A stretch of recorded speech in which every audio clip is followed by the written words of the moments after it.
Number 1. Marilyn Monroe. She was the flame that burned brightest in the American century, a platinum illusion of perfection who whispered to cameras as if they were lovers. But on the humid night of August 4th, 1962, the whispering stopped. To understand the death of Marilyn Monroe, you have to look past the red lipstick and the white dress, past the studio lights and the adoring crowds, and stare directly into the abyss that was opening up beneath her feet. It was a Saturday in Brentwood, quiet and heavy with the scent of eucalyptus, when the world lost its most recognizable face. The official story tells us she was alone, a tragic figure consumed by her own demons and a bottle of barbiturates.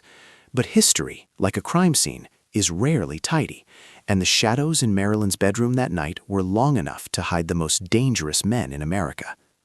As we begin this journey through the hidden graveyards of Hollywood, taking a moment to subscribe ensures you are with us for every twist in these dark corridors of fame. The narrative of her suicide has always felt like a script written by someone else, a convenient ending that wrapped up loose ends for powerful people. Consider the timeline. The housekeeper, Eunice Murray, claimed she woke up at 3 a.m. and saw light spilling from under Marilyn's door. She called the psychiatrist, Dr. Ralph Greenson, who broke in through the window to find the star face down, nude, clutching the telephone receiver. Yet the police were not called until 4:25 a.m. What happened in that missing hour? What was cleaned up, and more importantly, what was removed? The air in that hacienda-style home was thick with secrets. Marilyn was not just an actress anymore. She was a woman standing at the dangerous intersection of the Mafia and the White House. She had been passed between the Kennedy brothers and the mob boss Sam Cooke like a trophy, privy to pillow talk that could topple governments. In the days leading up to her death, her behavior wasn't just erratic, it was terrified. She told friends she was being followed, that her phone was bugged, and that she knew things that could destroy the careers of the most powerful men in the world. Was she simply paranoid, or was she the most lucid person in the room? The tragedy is that we often dismiss the fears of the fragile, forgetting that the fragile are the easiest to break. The shadow of the Chicago outfit loomed large over Los Angeles, and no shadow was darker than that of Sam Cooke. He was a man who believed that everyone had a price, and everyone had an expiration date. Marilyn was not just a lover to these men, she was a liability. There were rumors of a Little Red Diary, a book where she obsessively chronicled her conversations with Bobby Kennedy, details about Fidel Castro, the CIA, and mob operations. If such a book existed, it was a death warrant with a leather cover. The mob had helped put John F. Kennedy in the White House, expecting favors in return. But when the administration turned on organized crime, Marilyn became a pawn in a lethal game of chess. Cooke needed leverage, or he needed silence. Think about the psychology of a woman who feels the walls closing in. She was calling friends, frantic, talking about holding a press conference to reveal everything. To the men in the shadows, this wasn't a cry for help, it was a threat of nuclear proportions. Wiretaps, which we now know were placed in her home by both the FBI and private investigators, recorded her unraveling. But did they also record her murder? There are those who believe that the missing hour before the police arrived was used to sanitize the scene, to remove the diary, and to stage a tableau of self-destruction that the public would readily accept. After all, the world was used to Marilyn being sad. They would easily believe she wanted to die. The complexities of the toxicology report add a layer of chilling scientific doubt to the emotional narrative. The levels of Nembutal and chloral hydrate in her blood were massive, enough to kill 3 people. Yet there were no pill fragments in her stomach, no residue, no yellow dye. It is a medical impossibility to swallow that many capsules without leaving a trace in the digestive system. This anomaly points away from ingestion and towards something far more sinister, perhaps an injection or a suppository administered by force. This wasn't a drift into sleep, it was a chemical assault. When you look at the bruises found on her body, which were glossed over in the initial reports, the picture shifts from a lonely suicide to a violent struggle. The investigation that followed was a masterclass in obfuscation. Evidence went missing, files were sealed, and key witnesses changed their stories with suspicious frequency. The first officer on the scene noted that the room was too neat, the body too posed. Rigor mortis suggested she had died hours earlier than the housekeeper claimed. And then there was the ambulance driver who claimed years later that he had arrived while she was still alive, only to be sent away by the doctors present. Why would medical professionals turn away help unless the outcome was already decided? It suggests a cold calculation, a decision made in that room that Marilyn Monroe could not be allowed to survive the night. She was 36 years old. She had an entire life ahead of her, plans to remarry Joe DiMaggio and new film projects on the horizon. But she had become inconvenient. In the cold calculus of the underworld, inconvenience is a capital offense.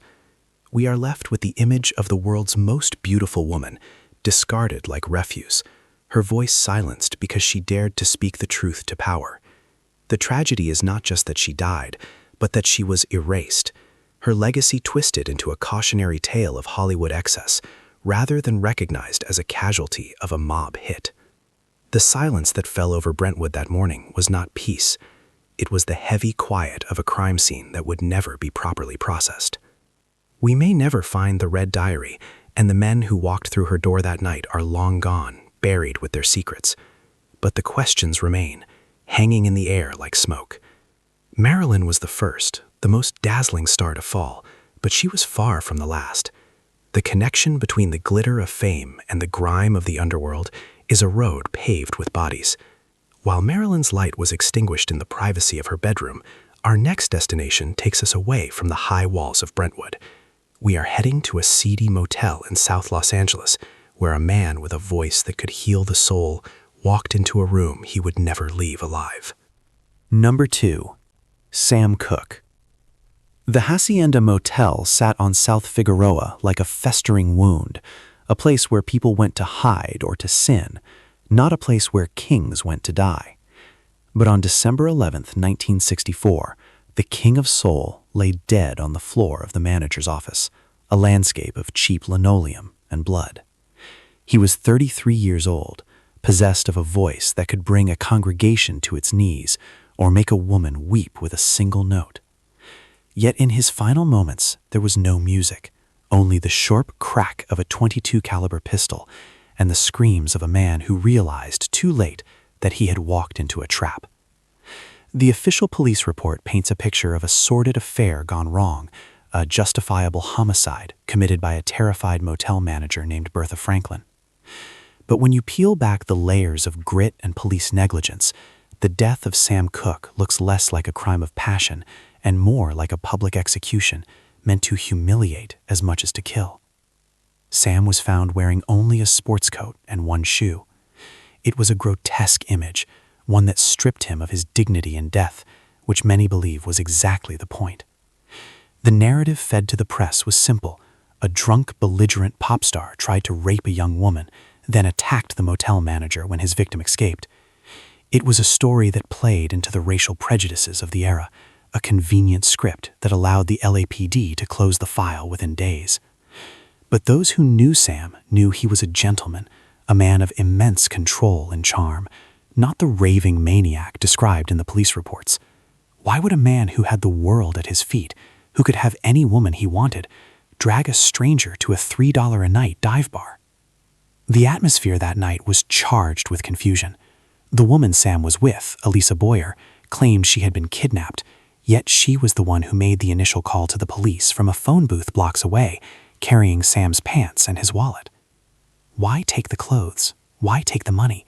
If you are fleeing for your life, do you stop to rob your attacker? These actions suggest a calculated setup, a honey trap designed to put Sam in a compromising position. The moment he walked into that motel office, half naked and frantic, looking for the woman who had robbed him, he wasn't a predator, he was the prey.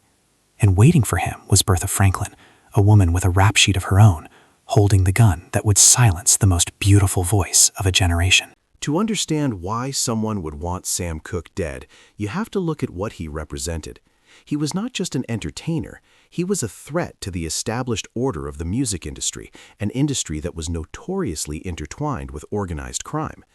Sam was the first black artist to truly own his own masters, to start his own publishing company, and to demand a fair share of the wealth his talent generated.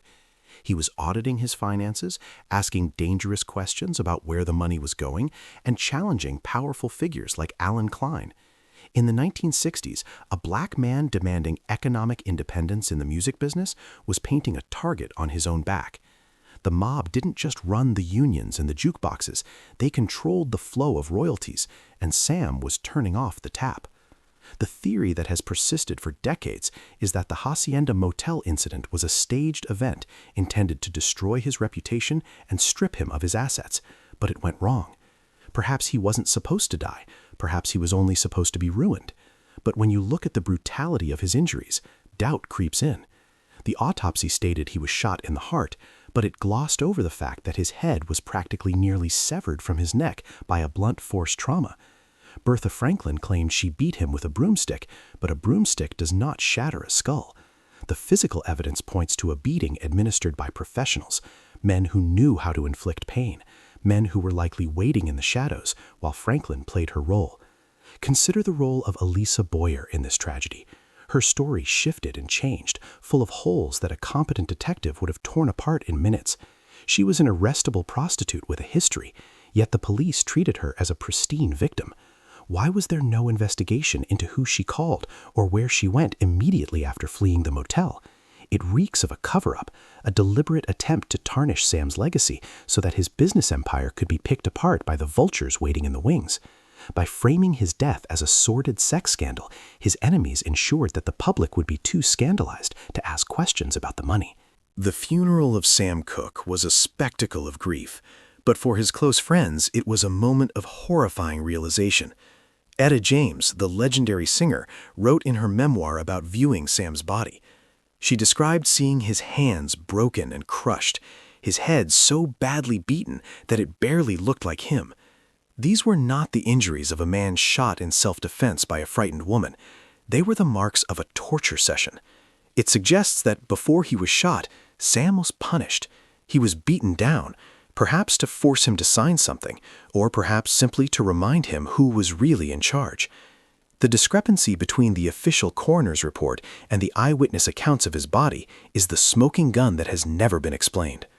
The case was closed with insulting speed. The coroner's inquest took only a few hours, and the jury returned a verdict of justifiable homicide. Bertha Franklin and Elisa Boyer walked away into the obscuring mists of history, while Sam's empire crumbled. His masters were sold, his publishing rights transferred, and the questions he had been asking about the mob's involvement in his finances died with him. We lost more than a singer that night.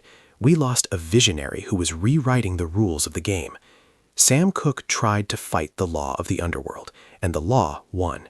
It is a stark reminder that in the golden age of entertainment, the price of independence was often paid in blood. His voice still echoes, sweet and mournful, but the justice he deserved remains elusive. The Hacienda Motel is gone, demolished years ago, but the stain on history remains.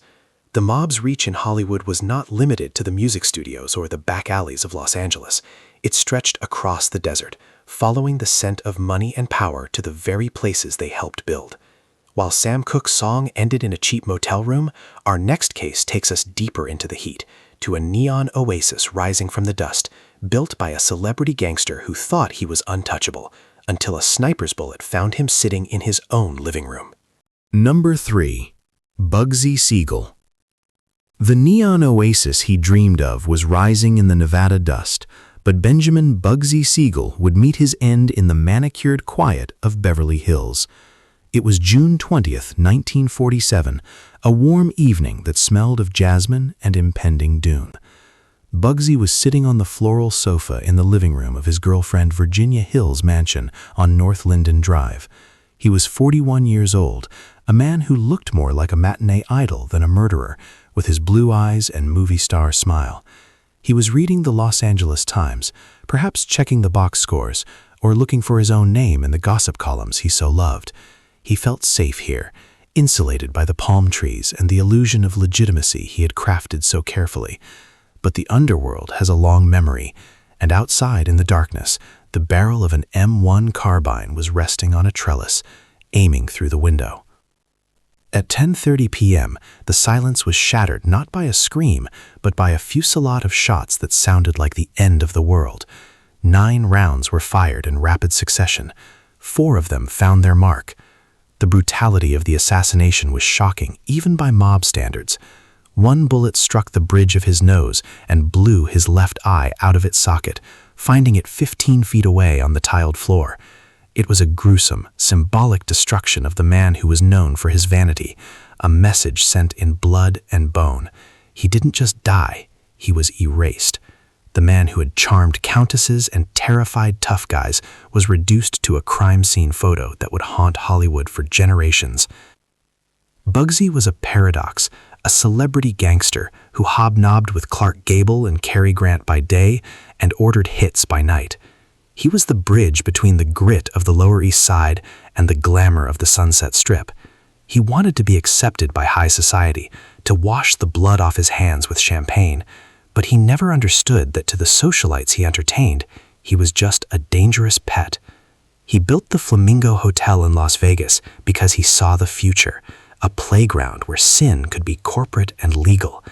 But visionaries are often consumed by their own creations, and as he sat in that living room reading the paper, he had no idea that his own partners had already signed his death warrant.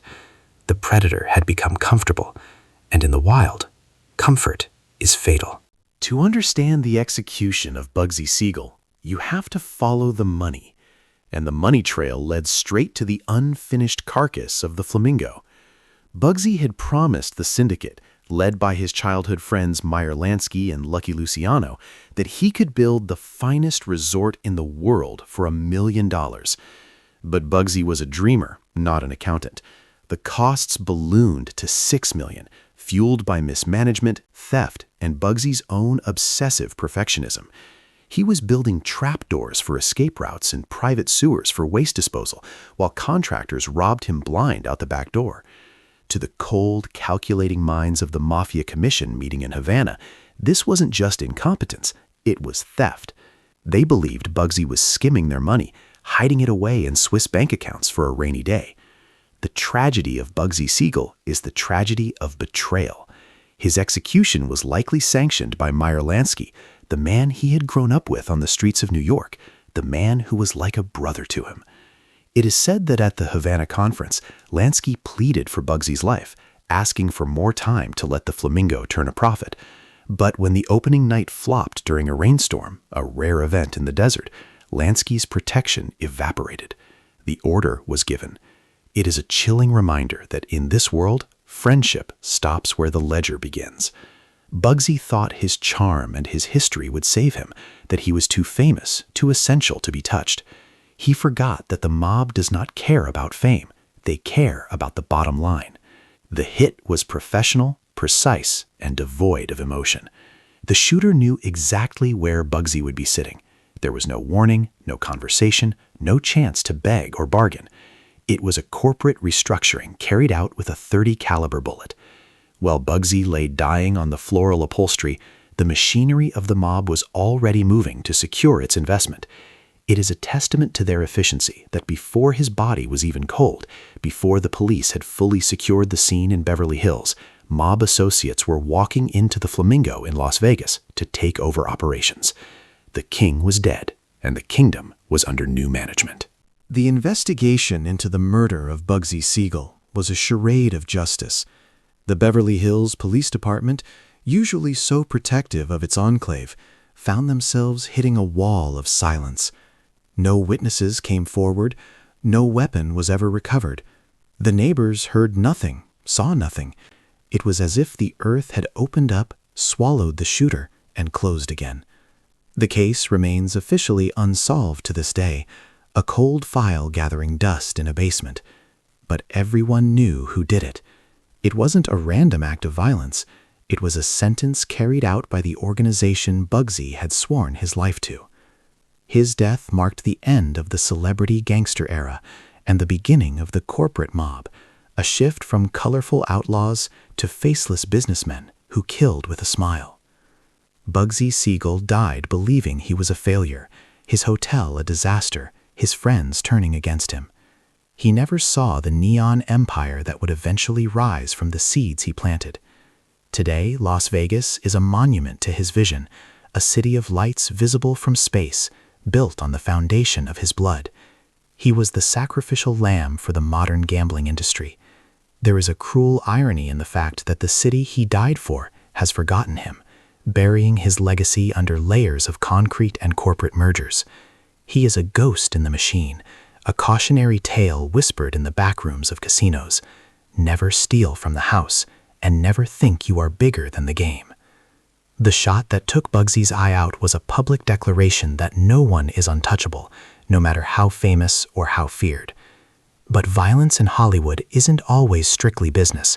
Sometimes it is deeply, passionately personal. The mob's influence didn't just ruin casinos, it invaded the most private sanctuaries of the stars. Our next case leaves the open expanse of the desert for the claustrophobic pink-walled bedroom of a screen goddess. We are going to a place where a terrified teenage girl, a kitchen knife, and a mob enforcer collided in a domestic tragedy that would expose the darkest secrets of a Hollywood legend. Number 4. Johnny Stompanato. The bedroom was a sanctuary of pink chiffon and white carpets, a soft, feminine fortress designed to keep the ugly realities of the world at bay. But on the night of Good Friday, April 4, 1958, the ugly reality kicked down the door of 730 North Bedford Drive in Beverly Hills. Inside that pastel cocoon, Hollywood royalty Lana Turner was trapped in a nightmare that no director could have staged. The man screaming at her, his face twisted with a rage that turned his handsome features into a mask of cruelty, was Johnny Stompanato. He wasn't an actor, he was the real thing, a brutal enforcer for the mob boss Mickey Cohen, a man who dealt in broken bones and terror. But the violence that erupted that night didn't come from his fists. It came from the trembling hands of a 14-year-old girl standing in the doorway, clutching a 10-inch butcher knife she had pulled from the kitchen drawer. To the public, Johnny was just a gigolo, a hanger-on who seduced wealthy women for their connections. But behind closed doors, he was a monster who had turned Lana's life into a prison of fear. The narrative of that night is etched into Hollywood folklore. The shouting, the threats to cut Lana's face so she would never work again, the terrified daughter, Cheryl Crane, listening from the hallway until she couldn't take it anymore. When Johnny moved to strike Lana, Cheryl lunged. One thrust, that was all it took. The blade entered his abdomen, piercing the aorta, the liver, and a kidney. The Oscar of the underworld, as he liked to be called, looked down in shock, gasped, and collapsed onto the pristine white carpet, his lifeblood staining the wool a deep, irrevocable crimson. It was a scene so grotesque, so melodramatic, that the first police officer to arrive thought he had walked onto a movie set. But this was no movie. The silence that followed the thud of his body was the silence of a life ending. Johnny Stompanato, the man who frightened the toughest men in Los Angeles, was dying at the feet of a teenage girl. The media storm that followed was immediate and ferocious, but beneath the flashbulbs in the headlines lay a darker question. Was this truly a case of a daughter protecting her mother, or was it a desperate act to free a woman from the grip of the mob? Johnny wasn't just an abusive boyfriend, he was a walking liability, a man who knew too much and pushed too hard. In the eyes of the underworld, his death in a domestic squabble was embarrassing, but perhaps, quietly, it was also a relief. Johnny Stompanato was a ghost who haunted the edges of the spotlight, a man who desperately wanted the fame his girlfriend possessed, but lacked the talent to earn it. His connection to Mickey Cohen was his currency, and he spent it recklessly. He had stalked Lana across to London, threatening her on the set of her films, embarrassing her in front of co-stars like Sean Connery, who famously disarmed him when he waved a gun around. This wasn't love, it was ownership. He was the mob's footprint in her living room, a constant reminder that she belonged to them. The abuse was systemic and escalating. He had beaten her before, strangled her, and mentally dismantled her. On that final night, he told her he would kill her mother and her daughter. When a man like Johnny says he will kill your family, you don't doubt him, you survive him. The complexity of the case lies in the behavior of the participants immediately after the stabbing. Calls were made, not just to the police, but to lawyers and doctors. The timeline is fuzzy, the details blurred by the panic of the moment. Why did it take so long for the authorities to be notified? Some theories suggest that the scene was managed, that the knife was wiped, or that the story was rehearsed before the first siren wailed in the distance. There are whispers, persistent and unshakable, that perhaps Cheryl didn't strike the blow at all, that she took the fall for her famous mother, because a juvenile would face a lighter sentence than a movie star. It is a theory that Cheryl has denied for decades, but in a town built on illusion, the truth is often the first casualty. The autopsy revealed the sheer physical power of the man. He was built like a bull, yet he was felled by a single lucky or unlucky strike. It speaks to the chaotic nature of violence. There was no prolonged struggle, no duel, just a flash of steel and a sudden end. The mob, usually so quick to avenge their own, remained surprisingly quiet. Mickey Cohen made a spectacle of the funeral, leaking Lana's love letters to the press to humiliate her, but there was no retaliation in blood. It was as if they recognized that Johnny had crossed a line. You can rob a casino, you can shake down a shopkeeper, but you do not threaten the golden geese of Hollywood to the point where they have to kill you. He had become bad for business. The coroner's inquest was televised, a first for such a proceeding, turning the tragedy into a national spectator sport. Lana Turner took the stand, giving the performance of her life, or perhaps simply showing the raw, unvarnished truth of a terrified woman. She wept, she trembled, she recounted the horror of the abuse. The jury, captivated and sympathetic, ruled it justifiable homicide. Cheryl was made a ward of the court, but faced no prison time. On paper, justice was served, but the stain of that night never truly washed out. Johnny Stompanato became a legend in death that he never was in life, the quintessential bad boy who pushed a star too far. The pink bedroom was dismantled, the house sold, but the story remained, a grim warning about the company you keep. For Lana, the career resurgence was immediate.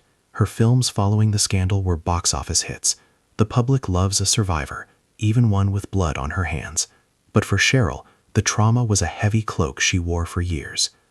The Stompanato killing exposed the fragile boundary between the glamorous exterior of celebrity life and the rot that often lies beneath. It showed that the mob was not just an external threat. They were in the bedrooms, in the relationships, in the very fabric of the stars' lives. Johnny was a parasite who died because the host finally fought back. His death was a violent exorcism, purging the demon from the house, even if it meant destroying the sanctuary forever. The knife was returned to evidence, the files closed, and Hollywood moved on, as it always does. But the echo of violence in a star's private sanctuary is a recurring motif in this city of dreams. We leave the pink bedroom of Beverly Hills now, but we do not leave the shadow of the mob or the tragedy of a sudden, suspicious death. Our next case takes us from a stabbing to a gunshot, from a movie queen to the man who could fly on television but was trapped on Earth. We are heading to the home of America's favorite superhero, where a single bullet and a fiancé with deep underworld ties created a mystery that has baffled detectives for over half a century. Number 5. George Reeves. He was the man of steel, invulnerable to bullets, capable of leaping tall buildings in a single bound. But on the early morning of June 16, 1959, George Reeves proved to be tragically mortal. In the bedroom of his home on Benedict Canyon Drive, the television icon lay naked on his bed, a single gunshot wound to the head ending the life of the first Superman. The official story is a tale of depression and decline. An aging actor, typecast and unemployed, drinking himself into oblivion before taking his own life with a Luger pistol. But the scene that greeted the police was far from the quiet despair of a suicide. It was a chaotic tableau of drunkenness and indifference. Downstairs, a party was still raging. Guests were drinking, smoking, and seemingly unbothered by the fact that the host was lying dead upstairs. The timeline of that night is a fractured mess of contradictions. George had retired to bed early, leaving his fiancée, Leonore Lemon, and their guests to continue their revelry. According to the witnesses, when a noise was heard upstairs, Lemon didn't scream or rush to help. Instead, she allegedly narrated the event with chilling precision, saying, "He's going to shoot himself," followed by the sound of a gunshot, and then, "See, I told you." Why would a woman predict the suicide of the man she loved with such cavalier certainty? And more damningly, why did they wait nearly 45 minutes to call the police? In that lost time, the house was likely scrubbed of the truth, leaving behind a stage-managed scene that the LAPD, perhaps willfully, accepted without question. The gun itself, a German Luger, was found between his feet. It had been freshly oiled, yet there were no fingerprints on it, not even George's. A man does not shoot himself and then wipe the gun clean before dying. Furthermore, the bullet casing was found underneath his body, a physical impossibility unless the body had been moved after the shot was fired. The police report ignored these glaring anomalies, eager to close the book on a Hollywood tragedy. But George Reeves was not a man alone in the dark. He was entangled in a web of jealousy and power that involved the most feared fixer in Hollywood history and a woman who knew the underworld intimately. To understand the danger George was in, you have to look at the women in his life. For years, he had been the lover of Toni Mannix, the wife of Eddie Mannix, the notorious MGM fixer who had ties to the mob and made problems disappear for the studio. Eddie reportedly condoned the affair, but when George broke it off to marry Leonore Lemon, the dynamic shifted. He had insulted a powerful family. And then there was Leonore herself, a woman known in New York society as a gangster tart, banished from the Stork Club for fistfighting and comfortable in the company of killers. She was volatile, controlling, and possessed a temper that terrified those who knew her. George wasn't just marrying a socialite, he was marrying into a world of violence he didn't understand. The physical evidence screams of a struggle, not a suicide. The autopsy noted fresh bruises on George's body that were never explained.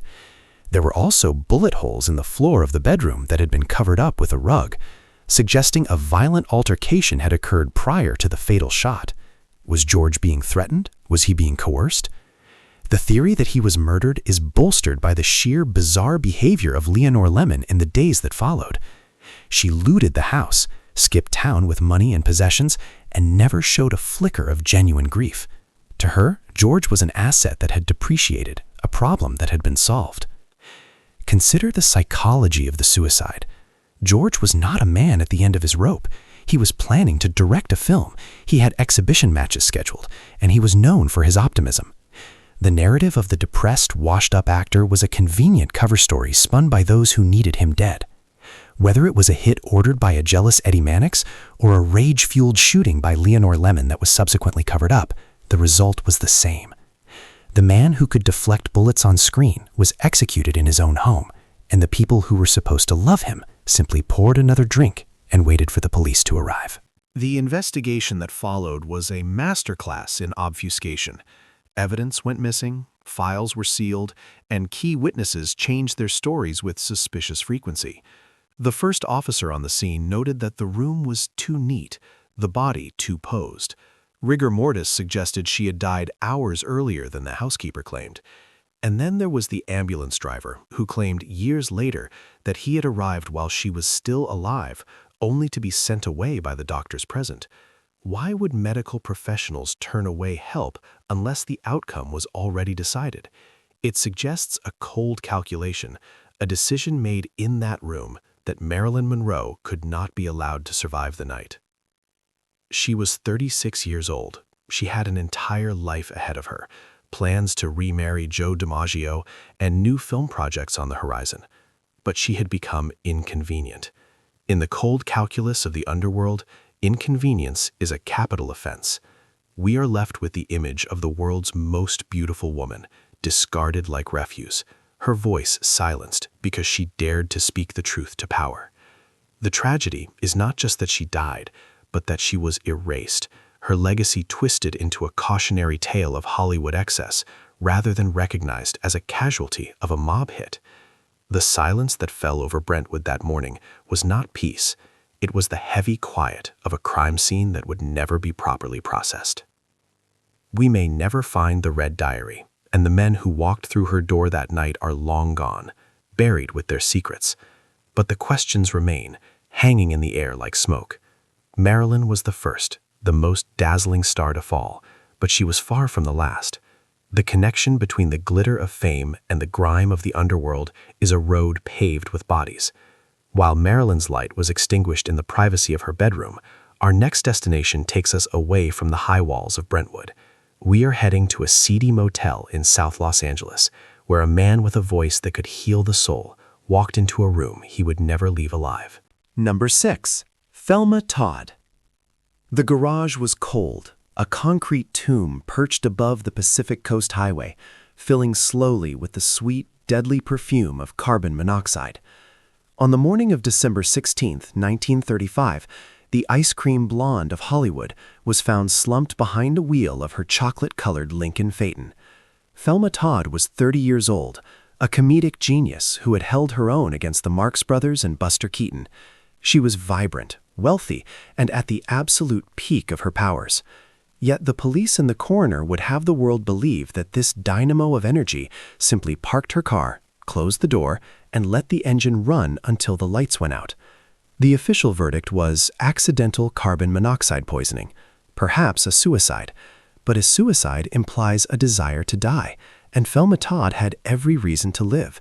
She was not just a star, she was a mogul, the owner of the booming Thelma Todd Sidewalk Cafe, a hotspot where the elite came to see and be seen.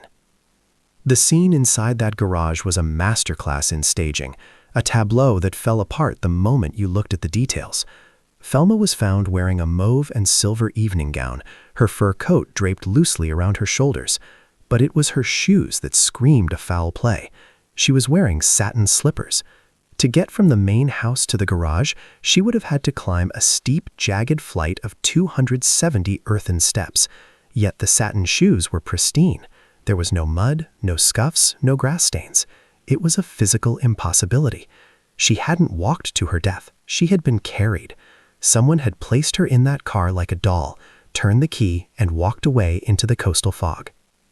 The atmosphere surrounding her death was thick with the tension of the era. 1930s Hollywood was a lawless frontier, where the studios and the syndicates were often indistinguishable. Thelma had spent the night before her death at a party at the Trocadero, where she seemed agitated, perhaps afraid. Witnesses spoke of a verbal altercation with her ex-husband, Pat DiCicco, a man with deep and terrifying connections to the underworld. She left the party alone, but she never made it to her bed. The timeline between her leaving the club and being found in the garage is a black hole, a missing span of hours where the vibrant comedian was transformed into a tragic headline.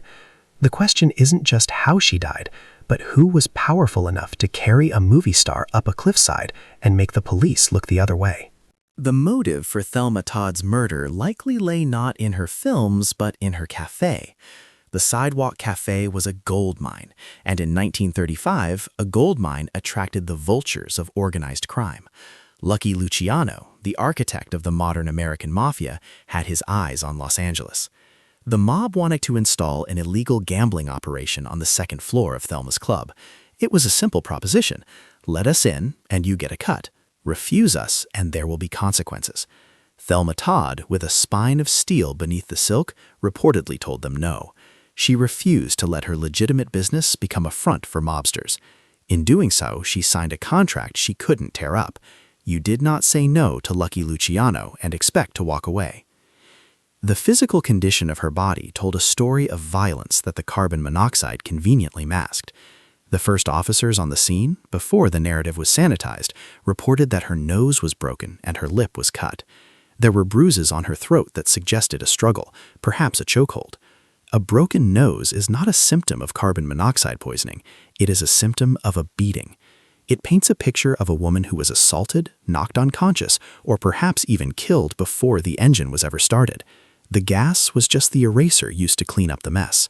The brutality suggests that this was personal, or perhaps a final violent attempt to extort her that went too far. Complicating the web was her lover and business partner, Roland Best, a brooding director known for his jealousy. On the night of her death, he had locked her out of the main house. Did she go to the garage to keep warm? If so, who found her there? West's behavior in the aftermath was bizarre. He became a recluse, practically a prisoner of his own guilt, allegedly confessing on his deathbed years later that he was to blame. But was he the killer, or was he merely the pawn who opened the door for the real executioners? The involvement of Pat DiCicco, who later sat at the same table as Lucky Luciano, suggests that the domestic drama was merely the entry point for a professional hit. The grand jury investigation into Thelma Todd's death was a circus of intimidation and silence. Witnesses received death threats. Key testimony was suppressed. The district attorney seemed more interested in protecting the reputation of the city than finding the truth. The verdict of accidental death was a slap in the face to justice, a signal that in Los Angeles, the police department was just another subsidiary of the mob. The case was closed, the file sealed, and Thelma's name was dragged through the mud, painted as a party girl who drank too much and made a mistake. It was a character assassination designed to justify the lack of an investigation. Thelma Todd was a pioneer, a woman who built an empire in a man's world, and she was destroyed for her independence. Her death was a message to every other business owner in Hollywood. Cooperation is mandatory.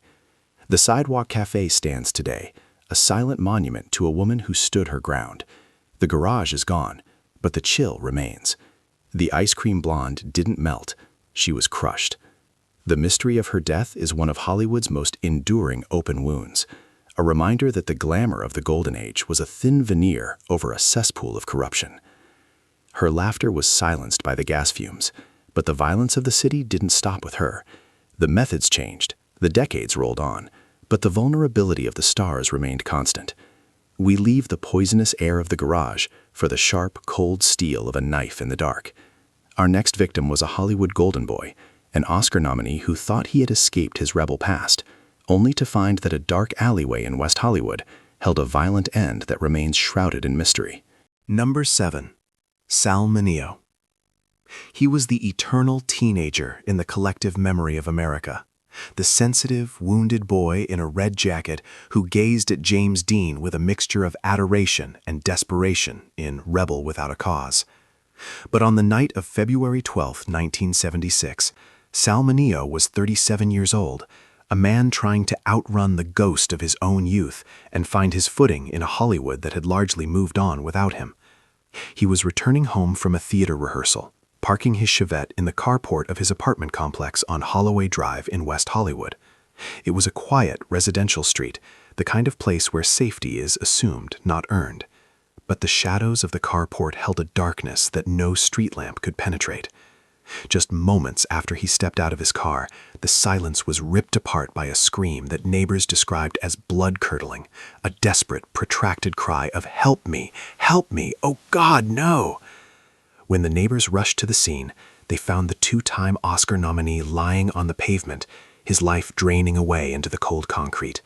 He had been stabbed a single time, but it was a wound of terrifying precision. The blade had entered his chest and pierced his heart, a fatal blow that killed him within minutes. This was not the frenzied slashing of a panic-stricken mugger.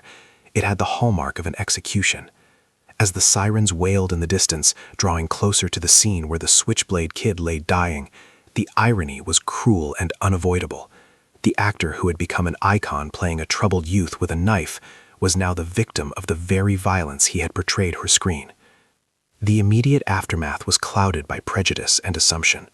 Because Sal was openly gay, a brave and dangerous stance to take in the 1970s, police and the media immediately spun a narrative of a homosexual quarrel or a lover spat gone wrong. They combed through his personal life, looking for a jilted lover or a sordid hookup, effectively victim-blaming a man who had simply been walking to his front door. This bias blinded investigators to the reality of the crime scene. His wallet was not taken. His car keys were still in his hand. If this was a robbery, it was an incompetent one. If it was a crime of passion, it was chillingly efficient. The single strike to the heart suggested a level of intent that went far beyond a random street encounter, raising the specter that Sal Mineo had been targeted, hunted, and silenced. The investigation dragged on, fueled by rumors and dead ends. In the vacuum of answers, the theories grew darker. There were whispers of drug debts, of connections to the seedy underbelly of the Hollywood party circuit, and yes, of organized crime. Sal had been struggling financially for years. Had he borrowed money from the wrong people to maintain his lifestyle? In the world of loan sharks and mob enforcers, a debt unpaid is a life forfeited. The precision of the killing, one thrust, heavy blade, center mass, is a technique taught to professionals, not drug-addled drifters. It requires strength, knowledge of anatomy, and a terrifying lack of hesitation. To stand face-to-face with a man and drive a knife into his heart is an act of intimate, calculated warfare. Eventually, the law caught up with a man named Lionel Ray Williams, a pizza delivery man and career criminal who was overheard bragging about killing a star. Williams was tried and convicted, fitting the profile of the random predator that the city wanted to believe in. It was a comforting solution. A random act of violence by a stranger is scary, but it is less complicated than a conspiracy. However, doubts have always lingered like a persistent fog. Williams' description didn't match the witnesses who saw a white male with long hair fleeing the scene. Williams was black. The weapon was never recovered. The testimony that convicted him came from his wife, who was seeking leverage for her own legal troubles. Did the system simply find a convenient scapegoat to close a high-profile case involving a gay celebrity they didn't care to fully investigate?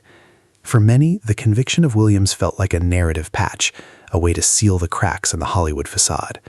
It ignored the anomaly of the robbery where nothing was stolen. It ignored the discrepancies in the witness descriptions. It glossed over the fact that Sal was terrified in the weeks leading up to his death, telling friends he felt unsafe. Fear is a primal instinct. Usually, when a man feels he is being hunted, he is right. The tragedy of Sal Monroe is that he was finally turning a corner, finding success in the theater and embracing his identity, only to be cut down in a carport, his death becoming a tawdry tabloid mystery rather than the tragedy of a lost artist. Sal died holding his car keys, a mundane detail that breaks the heart. He was just trying to go inside, to have a cup of coffee, to rest. Instead, he bled out alone in the dark, the last casualty of the rebel without a cause curse that had already claimed James Dean and would soon loom over Natalie Wood.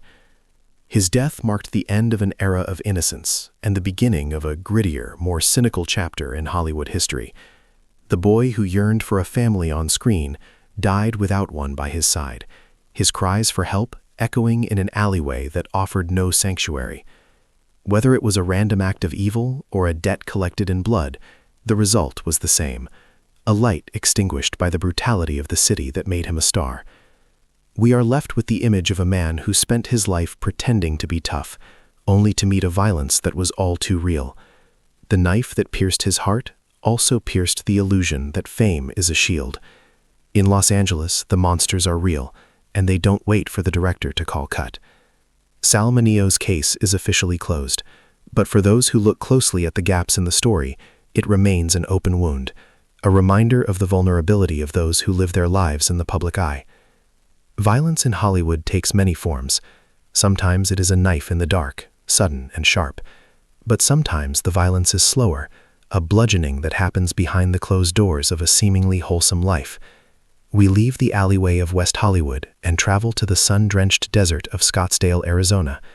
We are entering the apartment of a man who was America's favorite television colonel, a man with a sunny smile and a dark, hidden obsession with video cameras and sexual escapades. He was found with an electrical cord around his neck and his skull crushed, a victim of a brutal rage that exposed a double life the public was never meant to see. Number 8. Bob Crane. The sun was baking the asphalt of the Winfield Place apartments in Scottsdale, Arizona, masking the horror that lay behind the drawn curtains of room 132A. To the world, Bob Crane was the charming, wisecracking Colonel Hogan from Hogan's Heroes, a man who outsmarted Nazis with a wink and a smile. He was the safe, wholesome face of primetime television. But on June 29, 1978, that face was obliterated. When his co-star Victoria Ann Barry entered the apartment that afternoon, she didn't find the Colonel. She found a slaughter. Bob was lying on the bed, bludgeoned to death with such savage force that he was unrecognizable.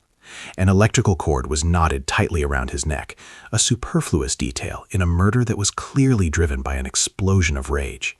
The blood spatter reached the ceiling. This wasn't a robbery gone wrong. This was a personal demolition. The investigation immediately peeled back the veneer of Bob Crane's life, revealing a subterranean world of addiction and obsession that shocked the public. Bob was a pioneer of home video, but not for family memories. He was addicted to documenting his sexual escapades, a compulsion that led him into the darkest corners of the 1970s swinging scene. In this shadow world, he was joined by a man named John Carpenter, not the famous director, but a video equipment salesman who became Bob's shadow. Carpenter was the supplier, the wingman, and perhaps the dark mirror that Bob couldn't stop looking into. Their relationship was symbiotic and toxic, a friendship built on the exploitation of women and the thrill of the illicit recording. But in the days leading up to the murder, the dynamic had shifted. Bob wanted out. He wanted to sever the tie. And in the underworld of obsession, leaving is often viewed as a betrayal, punishable by death. The weapon was never found, but forensics suggested it was a heavy metal object, likely a camera tripod. The irony is staggering. The very tool Bob used to capture his vices became the instrument of his destruction. The killer had walked into that apartment, likely known to the victim, and unleashed a storm of violence while Bob slept. There was no sign of forced entry. This was an inside job, a crime committed by someone who had been invited into the inner sanctum. The Scottsdale police, unequipped for a high-profile Hollywood murder, fumbled the initial processing. Evidence was lost, the scene was contaminated, and the wholesome image of Bob Crane began to rot in the desert heat, replaced by the sordid reality of a man who had lost his way in the dark. The shadow of John Carpenter loomed over the case from day one. Witnesses reported seeing his rental car at the apartment complex. Police found small specks of human tissue on the door of his vehicle, consistent with the blood spray from a violent bludgeoning, though DNA technology at the time was too primitive to prove a match. The theory was clear. Carpenter, spurned by his famous friend and cut off from the glamorous lifestyle he leached off, had snapped. It was a crime of possessiveness. If he couldn't have Bob, no one could. But the case against him was circumstantial, a puzzle with missing pieces. It would take 14 years for the authorities to finally arrest him, leading to a trial that was less about justice and more about dragging a dead man's reputation through the mud. But was it just a friendship gone sour, or was there a darker, organized element at play? Bob's lifestyle had brought him into contact with dangerous figures, pimps, dealers, and the fringes of the mob-run pornography rackets. When a celebrity engages in high-risk behavior, they open the door to extortion and blackmail. Bob Crane was a walking leverage point. Was the bludgeoning a message? The electrical cord around the neck is a specific signature, often used in gangland killings to signify silence, keep your mouth shut. While the Carpenter theory remains the most prominent, the brutality of the act suggests a level of violence that belongs to the professional enforcer. A tripod can kill, but the cord sends a message. The trial of John Carpenter in 1994 ended in an acquittal. The jury couldn't get past the lack of hard forensic evidence and the mishandling of the original crime scene. Carpenter walked free, maintaining his innocence until his death 4 years later. The verdict left a void where justice should have been. Bob Crane's murder remains officially unsolved, a cold case that chills the blood. The man who lived 2 lives died a death that belonged to neither. He wasn't the hero, and he wasn't the villain. He was a victim of his own appetites and the company he kept. The Colonel was untouchable on screen, but in the lonely apartment in Arizona, he was just a man asleep in the dark, waiting for the blow he never saw coming. Bob Crane's legacy is forever tainted by the manner of his death. He is remembered less for his comedy and more for the sordid details of his demise. It is a grim reminder that the camera captures everything, but it cannot protect you. The videotapes he left behind were not a legacy, they were an indictment. His skull was crushed, his reputation destroyed, and his killer walked away into the sunset. It is the ultimate Hollywood tragedy, the star who thinks he can dabble in the darkness without being consumed by it. But the darkness always has a hunger, and eventually it eats its own. The failure to convict anyone for the murder of Bob Crane leaves an unsettling feeling that the truth was buried alongside him. Was it the jealous friend? Was it a hit meant to silence a man who knew too much about a sex trafficking ring? Or was it a random act of rage in a transient town?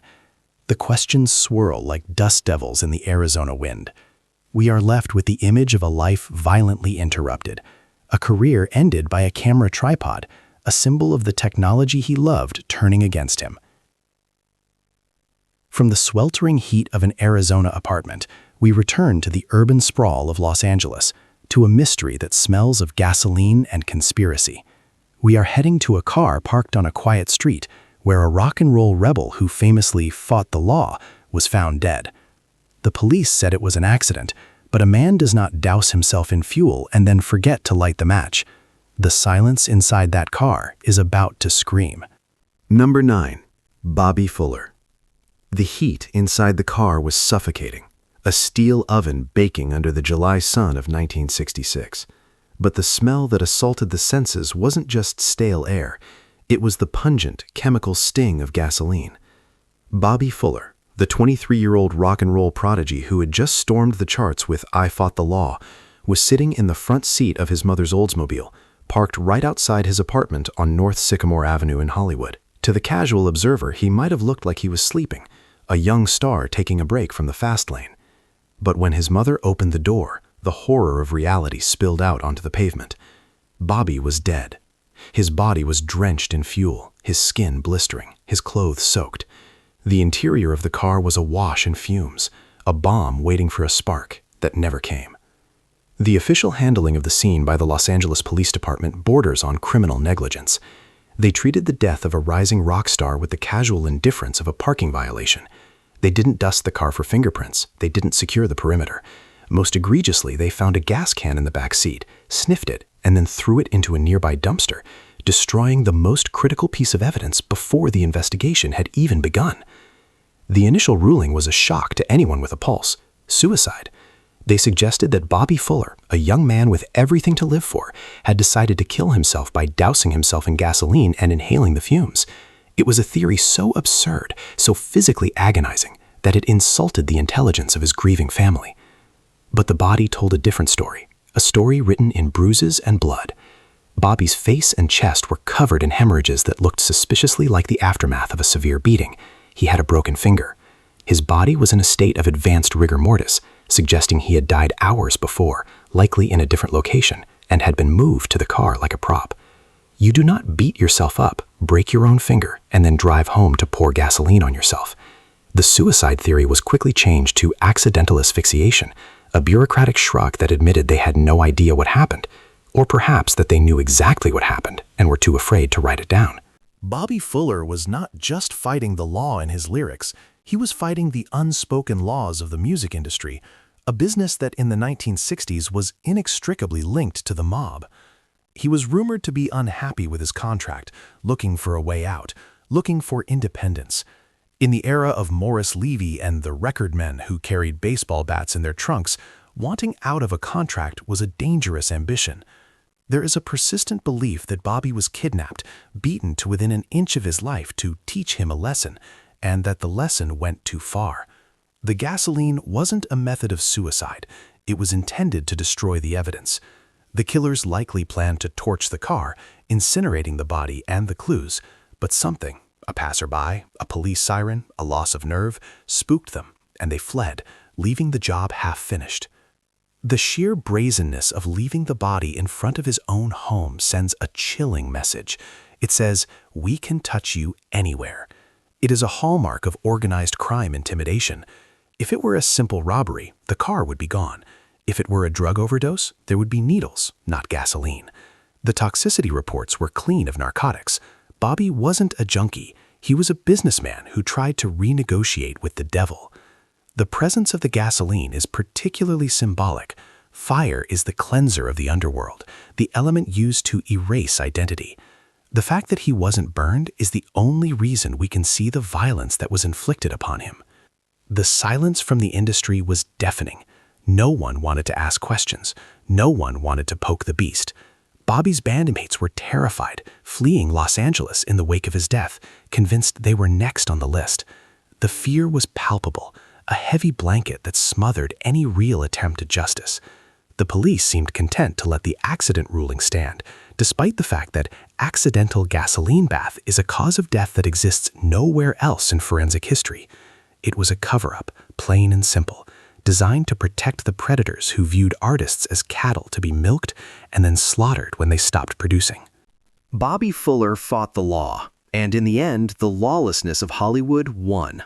His death remains one of the most baffling and infuriating cold cases in rock and roll history.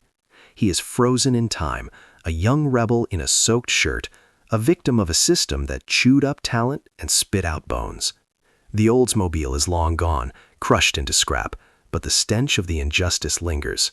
We are left with the music, vibrant and defiant, and the grim reality that in the 1960s, a record deal could be a death sentence.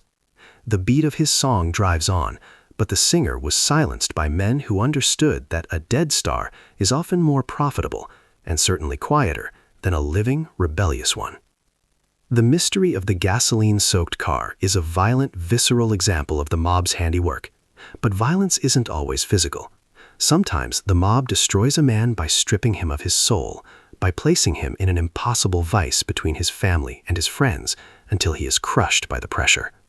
Our final case does not end in a pool of blood or a cloud of gas, but in the slow, agonizing disintegration of a man who touched the highest peaks of power.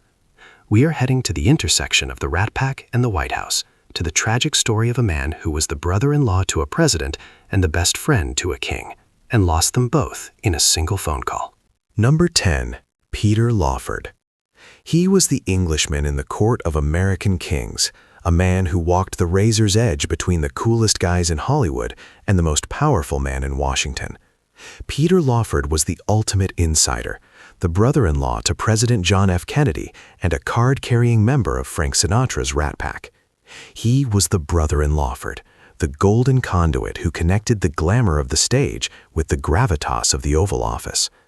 But in the early 1960s, that connection didn't just fray, it snapped with the violence of a whip, and Peter Lawford was the man standing in the kill zone. His story is not one of a bullet in the dark or a bomb in a car, but of a slow, agonizing execution of the soul. It is a chilling reminder that the Mafia didn't always need to kill you to destroy you. Sometimes they just needed to make you irrelevant. The tragedy of Peter Lawford begins with a promise. Frank Sinatra, the chairman of the board, had practically built a wing of his Palm Springs estate to host the President of the United States. Sinatra was not just a singer, he was a man who craved respect, and hosting JFK was the ultimate validation. But Sinatra was also a man who played golf with Sam Giancana, the Chicago mob boss. The lines of communication were open. The mob helped get out the vote for Kennedy, and they expected the president to look the other way on their rackets. Peter Lawford was the messenger, the buffer, the man who laughed at the jokes and kept the secrets. But when Attorney General Robert Kennedy, the relentless crusader against organized crime, saw the guest list, he drew a hard line in the sand. The president could not sleep in the bed of a man who broke bread with murderers. The call that destroyed Peter Lawford's life was made in 1962. He was ordered by the White House to tell Frank Sinatra that the president would not be staying with him. Instead, JFK would be staying at the home of Bing Crosby, a Republican and a rival. To Sinatra, this wasn't just a change of plans, it was a public humiliation, a betrayal of the highest order. And because he couldn't touch the president, he turned his rage on the messenger. Peter Lawford, the man who had tried to please everyone, found himself standing alone in the blast radius of Sinatra's fury. In that moment, the doors of Hollywood slammed shut, locked tight by the hand of the most powerful entertainer in the world, backed by the muscle of the Chicago outfit. The fallout was immediate and total. Sinatra excommunicated Lawford from the Rat Pack, cutting him out of films, recording sessions, and the social circle that defined his existence. But it wasn't just a loss of friendship, it was a loss of protection. Without Sinatra's blessing, Lawford was vulnerable. The mob, who had viewed Lawford as a useful idiot, now saw him as a symbol of the Kennedy betrayal. He was the man who represented the administration that was hunting them down. The pressure was psychological torture. Lawford was squeezed between the ruthlessness of the Kennedys, who used him and then discarded him, and the vengeance of the mob-aligned Hollywood elite, who treated him like a leper. His career evaporated overnight. Producers who once clamored for his charm now wouldn't return his calls. The stress manifested in a descent into addiction that was horrifying to watch. Peter Lawford became a ghost haunting the nightclubs he used to rule, a man disintegrating under the weight of what if. He had been the bridge between two worlds, and when those worlds collided, the bridge was the first thing to collapse. It is a stark lesson in the transactional nature of power. To the mob, he was a tool. To the Kennedys, he was a liability. To Sinatra, he was a scapegoat. No one saw him as a human being. This was a social murder, a killing of the spirit that left the body walking around for years. The mob's influence in this case was subtle but devastating. They didn't need to put a contract out on his life because they had already ensured he had no life left to live. By poisoning his relationship with Sinatra, they ensured his destruction. It was a punishment for the Kennedy crackdown, a way to hurt the president's family without firing a shot. Lawford was collateral damage in a war between the government and the gangsters, a war he never fully understood until he was one of its casualties. The end of Peter Lawford was a long, slow fade into the gray. He died in 1984, his organs failing, his beauty eroded by years of abuse, a shadow of the debonair star who had once stood shoulder to shoulder with giants. His death was the final whimper of the Golden Age, a quiet confirmation that the party was over. He had seen the top of the mountain, dined with presidents and mob bosses, and discovered too late that they were all predators in different suits. His legacy is not in his films, but in the tragedy of his position, the man who tried to serve two masters and was destroyed by both. We have journeyed through the hidden history of Hollywood, from the bedrooms of Marilyn Monroe and George Reeves to the dark alleys of Sal Mineo and the lonely desert of Bob Crane. We have seen that the bright lights of the marquee cast the longest, darkest shadows. The Italian Mafia didn't just run the unions and the casinos, they ran the lives of the people we worshipped. They were the invisible directors of the American dream, editing the script with violence and extortion. These 10 stories are not just anomalies, they are the scars on the face of an industry built on illusion. The stars we have discussed were legends, icons of beauty and talent, but in the end, they were just people caught in a machine that had no mercy. They were silenced, executed, and erased, because they became inconvenient, or because they dared to say no, or simply because they knew too much. The movies tell us that the good guys win and the bad guys go to jail, but the true history of Hollywood tells a different story.